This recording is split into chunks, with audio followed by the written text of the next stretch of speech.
Bienvenue sur Headbanging. Nous sommes en direct, comme vous ne pouvez pas le voir parce que la caméra est mal mise, du Durbuy Rock et je suis avec Imperial Age.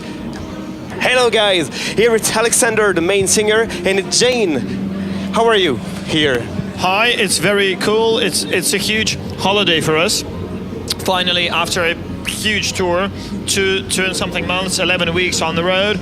Now it's our pre-last show. We're extremely happy to be here in the countryside, in the sun, with a lot of nice people, the fantastic atmosphere. It's absolutely cool. Yeah, hello guys. Finally, we're in the warm weather. Everybody used to tell us that we're Russians and we have to be used for cold, but we're not. So we're really happy to be here, and it's really nice. In a bright sun with everyone here on. Yes. So, first question, how was your tour? It's a tour with Tyrion, isn't it? Yes. And how was the date? It's nearly over, I think. Yes, it's true. It was the biggest tour in the history of our band, and it was the biggest tour in the history of Therion as well. And today is show number 56 on this tour. Tomorrow will be the last show, and then we finally go home where we have another 6 shows to do. So this really has been an absolutely fantastic time. Everybody's tired. Everybody's very tired, but also very happy at the same time. We've sold much more albums and much more merch than the best predictions on this tour, so this was a very good tour for us, and we're absolutely happy that we have nearly made it. Yeah, it's really a little bit hard to stay all this 2.5 months, but you know, all the guys with whom we're touring, we're all like real family so far. So I'm already starting to miss all the guys, every one of them. It's a great bond between the members of the band, between the crew and the rest. And how do you prepare yourself? How do you feel at some things like 3 or 4 hours before a show like this? How do you feel? How do you prepare yourself? Or what do you think about it? Well, when you play like 50-something shows in a row, it becomes so automatic that you don't really have to prepare yourself. The only thing which knocks a little bit, at least on my brain, because I'm responsible for the whole thing, is that if everything is working okay, if the crew has set up the equipment how it should be, if it's functioning, you know, if everything works. And of course, in a big tour, sometimes you have fuck-ups when things don't work and all that. But today it's nearly a day off. We relax, you know. Everything is working smoothly. Sun, good things, people, good beer, and everything is perfect. Yeah, good beer. At the moment, I'm drinking like 6th or 7th cherry beer, Mort, which is called Mort Crisp, something. But this is the beer which in Moscow we get in craft beer workshops, and here it's free for artists, so I'm taking advantage of that. And you're right about it. Here you're defending your album, The Legacy of Atlantis. Can you say a word to people about this album? How was the idea, the concept behind it, or how you have created it? He's doing this because I'm much shorter than him in descriptions, you know. So all our lyrics are about ancient civilizations, all our albums, and this one is not an exception. So we're really into all this magical stuff, you know, about energy, ancient legacy, ancient highly developed civilizations, and this album is really about one of these civilizations. So you can just read the lyrics of the album and grab some interesting information about it. If you want some more information, you can ask Alexander. He will give you about maybe 3 hours description. Let's go! Well, to make it very short. For 1 hour, not for 3. Yeah, the thing is that the album has like 2 layers. So one layer is like the blockbuster, where you have fights and magic and inquisition and medieval things, and the other layer is the occult layer, which is, well, the first one is fiction and the other one is non-fiction. So we think that before our civilization, there was another civilization which was more technically advanced. And today this is actually quite a common opinion because there is so much evidence in the world of very highly technogenic constructions like in Egypt and Mesoamerica. I mean, if you just Google it, there's tons of it, you know. So, and this civilization has different names, but since Plato coined the name Atlantis, it has been known as the name Atlantis. And it's also believed that most of the modern occult and religious traditions, they originated in Atlantis, and they are just the science of a very advanced civilization, which now we don't have the material basis to prove it experimentally, but it's the knowledge. Imagine that today we know how to produce like an iPhone, but if you go back to the Middle Ages, for example, and you give it to a knight, right, he will say that this is some sorcery or black magic, but it's just technology. But today we have the equipment, we have all the necessary apparatus like electricity, industrial production to prove that this is technology. But if you end up with this thing in the Middle Ages, you can prove nothing.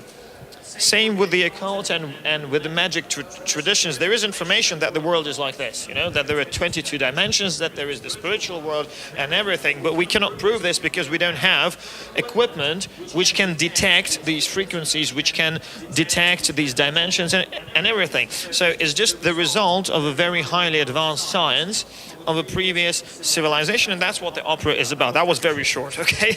Really interesting, really.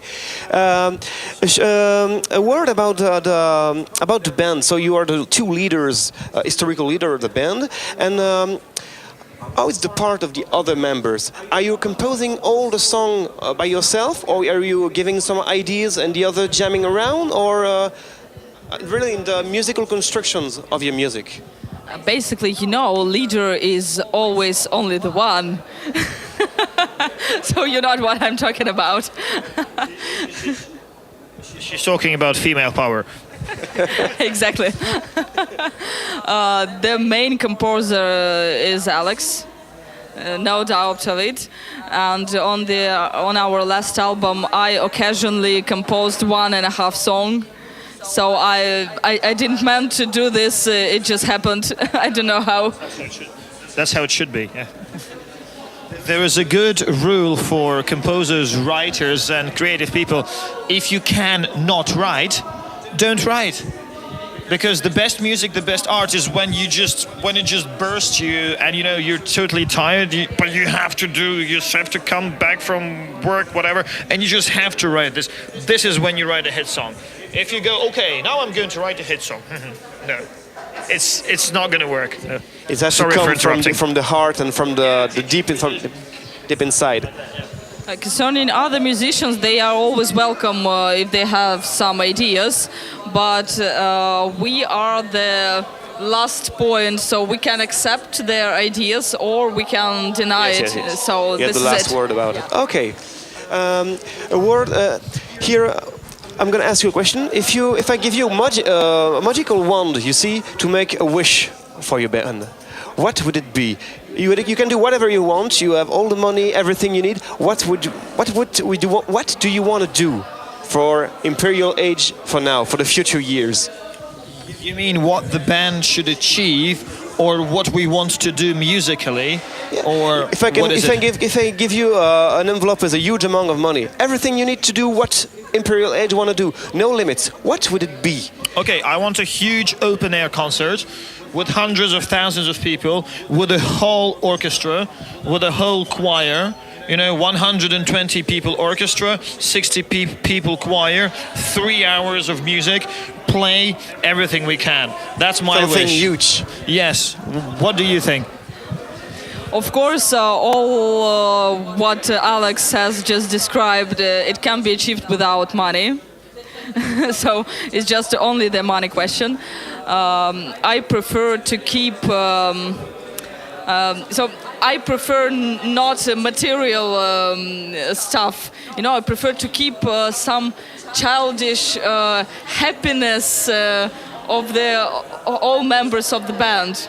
So this energy which gives a move to the band. But I think that's something that we have and it's not going to go, I hope. But we were talking about what we want from something that we don't have, so... But it's a very good idea. Some things are emotional and some things huge. That's the word. Well, that's what you want to do. Well, it should be a combination, of course, because if you have something huge but everybody's like... It's not going to work, you know. So it should be together. But I think that the mood in the band is extremely good. It's the best lineup we ever had, you know. The vibes are extremely positive. It's 2.5 months. Everybody's still having fun. So I hope this will never be a problem, you know. Really cool.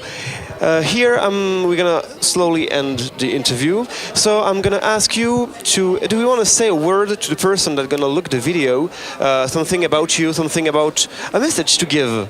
You are free. You have all the time you need, if I can say that. It's our 4th or 5th time in Belgium. We really love this country, especially the countryside, the villages. We're extremely happy to be here at Durbuy Rock. We're especially happy to play in Belgium. All together, we will definitely come back. Thanks everybody for watching, for listening. Stay metal.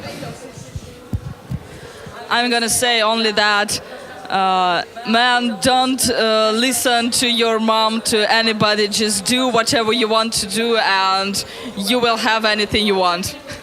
I would actually like to add to that. Yeah, don't listen to me, don't listen to her, to him, to anybody. Listen to your fucking self, listen to your fucking heart. Don't let anybody tell you what to do. Live your dream, believe in yourself, and just set yourself something that you really want, no matter how fucking crazy it is. Go and get it, because life is like a film where you're the producer, the director, the main actor, the screenplay writer, everything.